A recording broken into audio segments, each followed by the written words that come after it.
Assalamu alaikum wa rahmatullahi wa barakatuh. Welcome to Hilaal TV. My name is Faraz Patel. So we are sitting outside of an event that just concluded. It's of course an investment summit for the country of Kazakhstan. And of course, the Kazakhstani embassy has been in South Africa for quite some time. Of course, both nations developing economic and political ties in trying to make sure that there is strengthening of the two nations. Joining me now, I'd like to welcome the ambassador, and he's no stranger to Hilaal TV, of course. We had the honor of hosting him last year at our studios.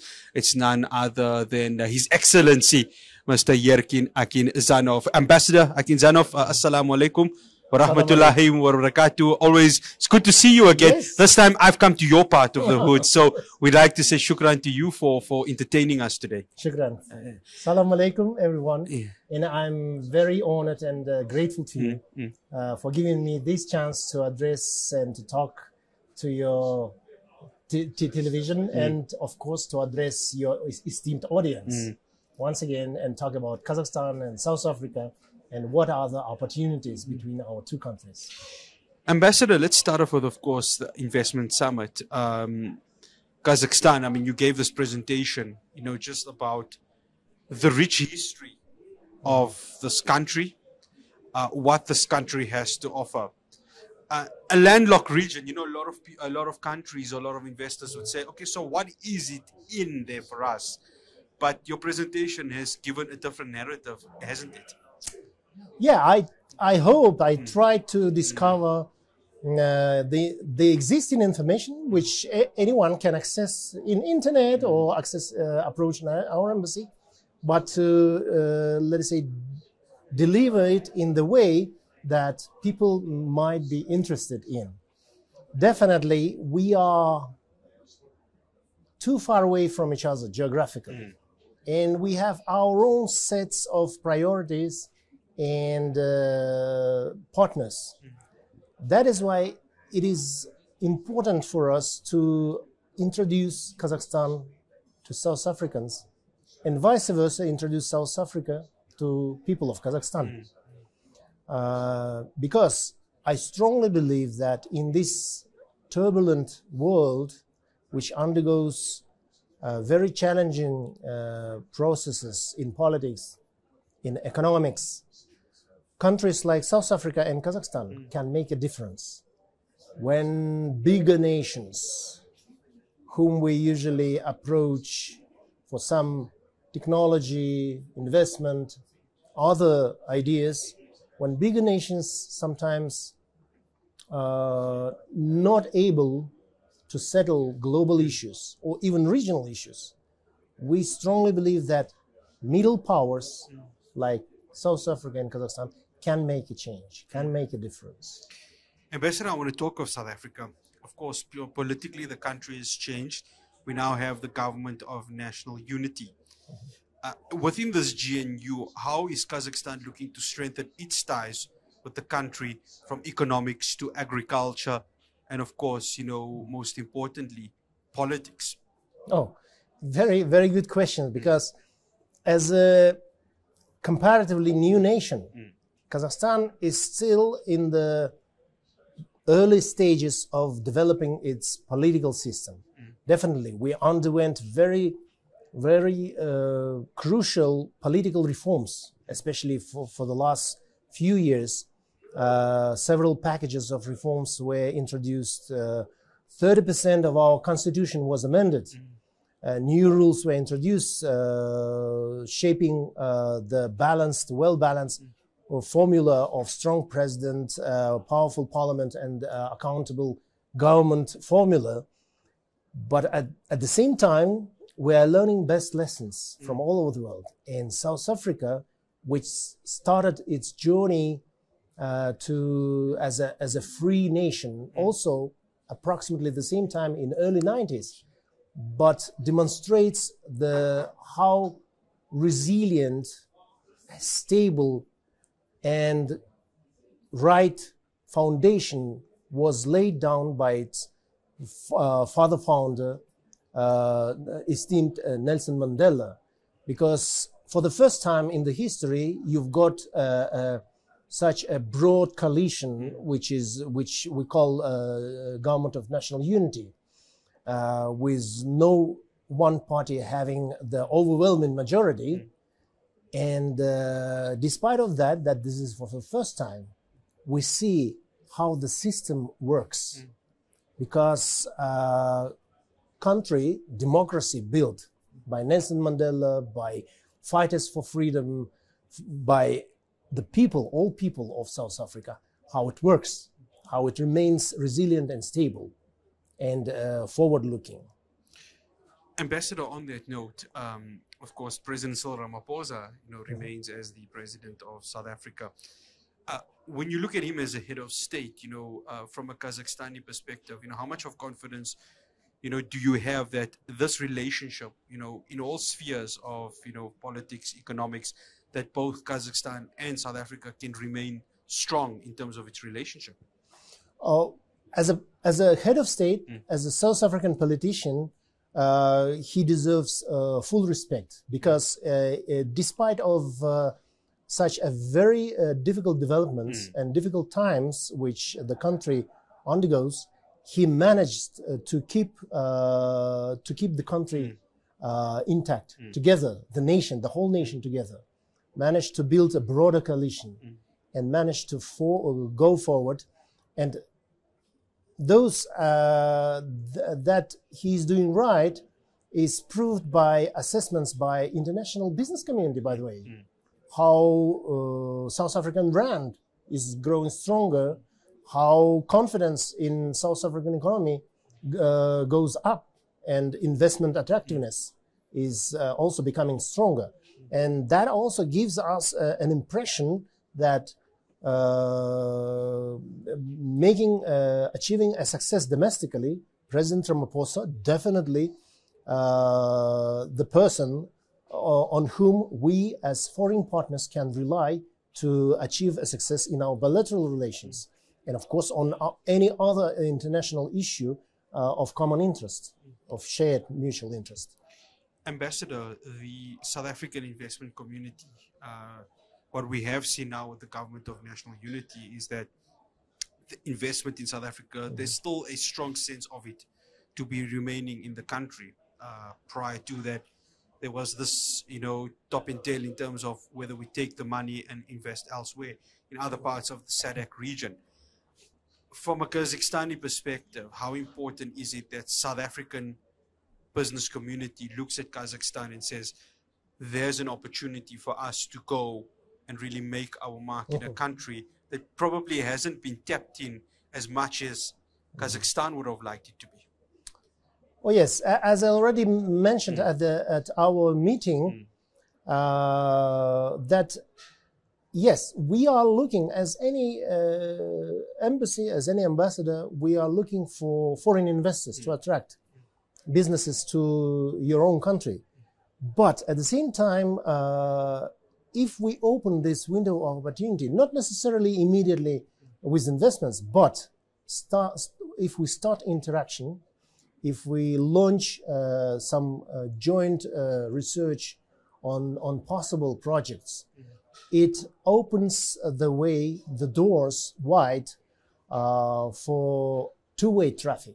It is not only about a possibility of investments in Kazakhstan.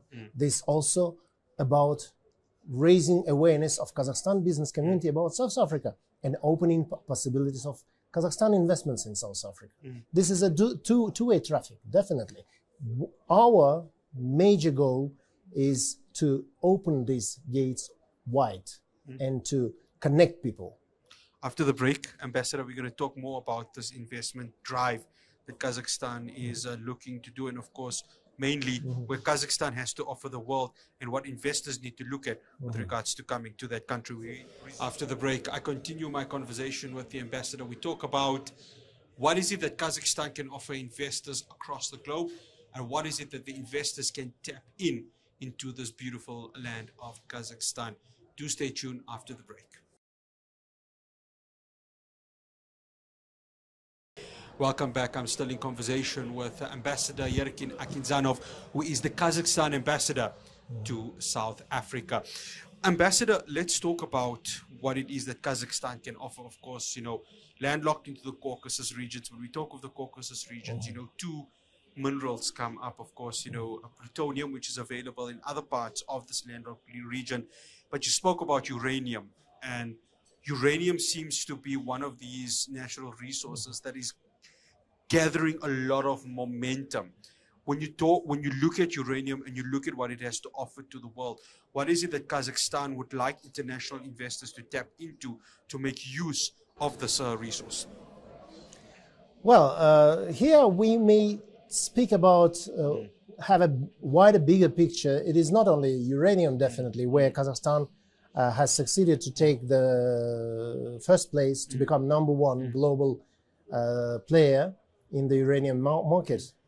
And many, many other minerals like in South Africa, because South Africa is also very rich in natural resources. As I mentioned already, this is the similarity of two countries. Richness in mineral resources, richness in agricultural techniques and traditions and potentials, and that makes the good ground for collaboration, including exchange of best practices, best technologies, mutual investments, and mutual efforts to expand, go beyond our traditional markets. Because Kazakhstan, though landlocked country, largest landlocked country, it already has turned into a hub and gateway, or I would say crossroad between East and West. And Kazakhstan can offer access for South African and global international businesses, access to the neighboring, not only to Kazakhstan, but neighboring markets. The same way we view South Africa as a hub and platform and gateway to the whole region, entire region of this part of the continent. Ambassador, I want to touch on the tourism part of it, because ever since COVID-19 had quote unquote officially ended, there's discussions whether it's still around or not, but from an official perspective, it's done. You spoke about this beautiful area within the Caspian Sea. Oh yes. When one speaks of Kazakhstan, because of where it is, you mentioned it earlier on. You think of, right, get your coats on. You're going to be dressing like an Eskimo when you come to Kazakhstan. But there's a resort area which Kazakhstan can offer. And that speaks of, one of the tourism areas in which the visitors can come through. Talk to us about that and just how much Kazakhstan offers in that perspective. Yeah, I briefly mentioned about the tourism cluster, which is to be developed in the western part of Kazakhstan, which at the moment there are over a dozen projects totaling of more than $200 million. But this is not only the only part of Kazakhstan which is attractive for tourism business. We are trying to develop this sector in a most, let us say, comprehensive way, which includes definitely different parts of Kazakhstan, because western part of Kazakhstan is beautiful land, very, very kind of specific and kind of sometimes you can meet there fantastic landscapes, like in fantastic movies. Of course. At the same time, you have also wide, vast steppes all over Kazakhstan. You can have also semi-deserts and deserts. But at the same time, in the eastern Kazakhstan, you can have a taiga type heavy forests or mountains, beautiful mountains with high mountains, ski resorts in the south of Kazakhstan. You could do hiking so, also. Yes. By the way, once traveling in Mpumalanga, I saw landscapes exactly the same as around my hometown of Almaty. Right. Okay. So those and both similarity as well differences of tourism attraction destinations in Kazakhstan and South Africa opens a good opportunity, provides a good opportunity for our tour operators, for businessmen in this area to collaborate, to ensure the flow of tourists, especially against the background of both countries are trying to facilitate, to streamline the visa policies, and to streamline, to encourage tourism, because this is a very good business. I want to touch on the visa discussion, because in the presentation you said that, look, it's not as difficult as one would make it to be. How important is it from a universal perspective that the applications for visas and the receiving of visas is done, quite urgently? From a Kazakhstan perspective, it seems as if, you're trying to make things quite easy for visitors who are either touring or coming for business meetings. Of course, visa immigration issues are things which has always been the issues discussed, both domestically as well as internationally. But these days, with new technologies, you can ensure that your visa system works faster and more efficient and customer friendly, in a customer friendly way. And this is what we are trying to implement in Kazakhstan, introducing new technologies, which facilitates and of course provides answers to traditional immigration or visa questions about security, definitely immigration security. But with new technologies, it's much easier and much faster. Definitely, sometimes different categories of visa are issued in different pace. But sometimes, if everything is okay and in place, and many things can be done online, so you can get a visa within 1 or 2 days, just like this. Sure. Ambassador, for the minutes that we have remaining, renewable energy, you spoke about how important renewable energy is. COP29 is currently at the moment, and the talks are about really moving into renewable energies, thus doing away of fossil fuels. And you can see Kazakhstan's really pushing its aim to try and make sure that they're going to be part of what is, many are terming, the green energy era. What's the work that Kazakhstan's doing in trying to make sure that happens?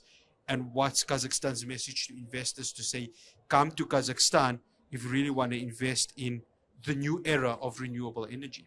Yes. Look, first and foremost, as I said about richness of natural resources, Kazakhstan possesses most of those minerals critical for new energy transition. Secondly, we have created a favorable environment, taxation, bureaucracy, and so on and so forth, which makes it the investment environment in Kazakhstan the most friendly one. And those are not just words, and definitely our commitments, carbon neutrality commitments, and so on and so forth, which we support and part of these global initiatives, and we have our own national programs and strategies. Altogether made Kazakhstan a reliable and trusted partner in the development of renewable energy, green technologies. And it is proved by the fact that many major stakeholders, especially from Europe, which is important because Europe possesses technologies and resources, including financial resources, already concluded contracts and agreements with Kazakhstan, multi-billion contracts. I would say not just multi-billion, several tens of billions contracts on developing huge projects in wind, solar power, with the ultimate purpose and goal to develop green hydrogen. Green hydrogen by the year, for instance, there is one big package of projects which envisage that by the year 2030, we will be able to launch production of a few million tons of green hydrogen. And it's quite close to it. Yes. Yes, it is quite close. And definitely Kazakhstan takes part in all international, political international incentives. Just next year, if I'm not mistaken, next year we are hosting a regional Central Asian regional conference on the matter to promote further commitments and coordinate our policies on the way of fulfilling our international commitments. One final question, Ambassador. Multipolarity, this is the world that we are in. It can only serve to be good for any developing nation, isn't it? Definitely. From the very beginning of our independence, we've been following the principle of a balance. We call it multi-vector foreign policy. It means that we didn't prioritize anyone. We definitely took our priorities, identified our priorities, but we didn't. We have never over-prioritized anyone on the cost of any other, our partner. That helped us to develop a very balanced foreign policy, having no conflicts and no disputes and major disagreements with any country globally. And that is, I believe, our very practical input to developing of multipolar world, because we need a balance. We need many centers of influence. Because unipolar world or bipolar world, it is still a limited world. Sure, of course. Because the world is diverse. The world is really big. Ambassador, it's always a pleasure having a chat with you. We thank you for hosting us. We really appreciate it, and we hope to speak to you soon. Assalamu alaikum wa rahmatullahi wa barakatuh. Thank you. Now, that was my conversation with Ambassador Yerkin Akhinzhanov, the ambassador of Kazakhstan to South Africa, of course, talking to us about the investment summit that, of course, he was hosted by the Embassy of Kazakhstan here in Tshwane, Pretoria. That's all we have for you here on Hilaal TV from myself, Firas Patel, and the rest of the team that has joined us. Assalamu alaikum wa rahmatullahi wa barakatuh.